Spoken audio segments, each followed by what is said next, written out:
आज मैं आपको इस वीडियो के माध्यम से सारी जानकारी देने वाली हूँ शिवखोड़ी यात्रा की। शिवखोड़ी बहुत ही कम पैसों में आप आना जाना कर सकते हैं।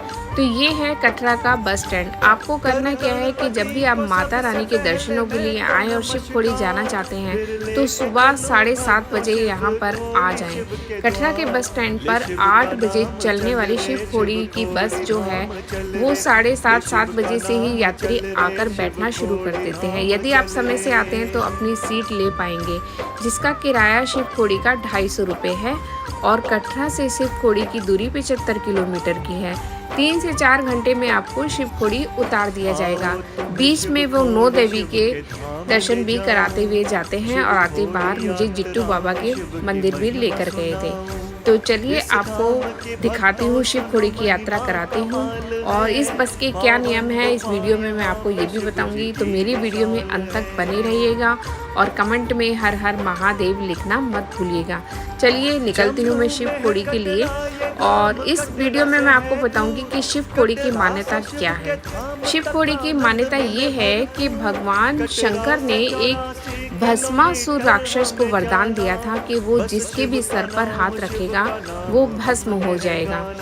तो जब भस्मासुर ने कड़ी तपस्या के बाद भगवान शंकर से ये वरदान पाया और राक्षस ने सोचा कि मैं ये किस पर आजमाऊं, मुझे क्या पता कि भगवान ने मुझे जो वरदान दिया है वो कितना काम कर रहा है। तो स्वयं भोलेनाथ से वरदान पाया और भोलेनाथ के सर पर ही हाथ रखने के लिए वो आगे बढ़ने लगा।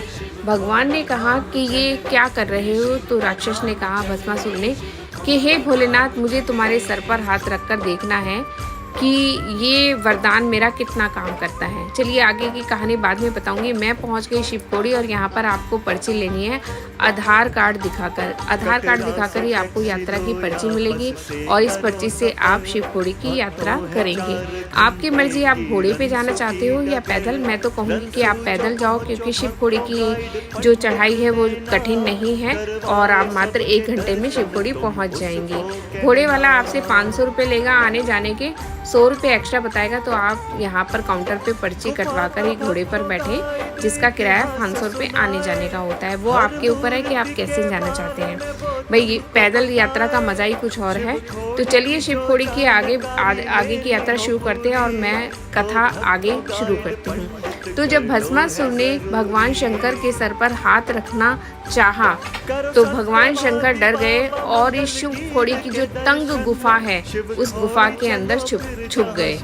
भस्मासुर बहुत हेल्दी था, राक्षस था, तो वो इस गुफा में नहीं घुस पाया और कहा जाता है कि इसी गुफा से भगवान शंकर अमरनाथ की गुफा की ओर बढ़े थे। इसी गुफा के अंदर एक गुफा है जिसमें जाने की अनुमति किसी को नहीं है और भगवान शंकर उसी गुफा से अमरनाथ की ओर गए थे। शिवखोड़ी के 2 रास्ते बना दिए गए हैं। एक प्राचीन है जिससे भगवान शंकर गुफा के अंदर गए थे और एक 2 नंबर गेट है जो सीधा डायरेक्ट गुफा का रास्ता बना दिया गया है। तो ये आप देख रहे हो जो बहुत ज़्यादा भीड़ है, ये 1 नंबर गेट की है जो गुफा वाले रास्ते की है। 2 नंबर गेट से सीधा आप गुफा में दर्शन करने के लिए जा सकते हैं।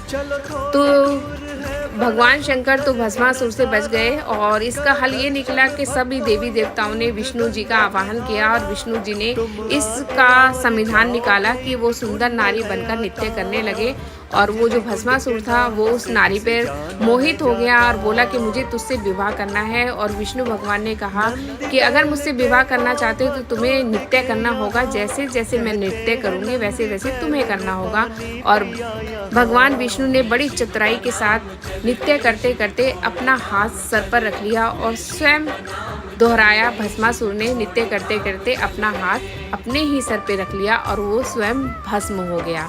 तो ये थी शिवखोड़ी की यात्रा और शिवखोड़ी की मान्यता और इसकी कहानी।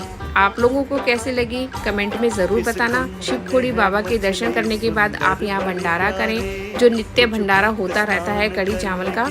और उसके बाद जो बस के नियम है वो ये है कि बस वाला आपको 4 घंटे देगा। आपको 4 घंटे में शिवखोड़ी की यात्रा करके वापस आपको बस में आना पड़ेगा, नहीं तो वो आपको छोड़कर भी जा सकता है। तो आप समय से यात्रा करके आप वापस वहीं स्टैंड पर जाकर बस में बैठ जाइए बस वाला जहाँ उतारता है वहाँ से ऑटो वाला 20 रुपये लेता है शिव खोड़ी के मंदिर तक का।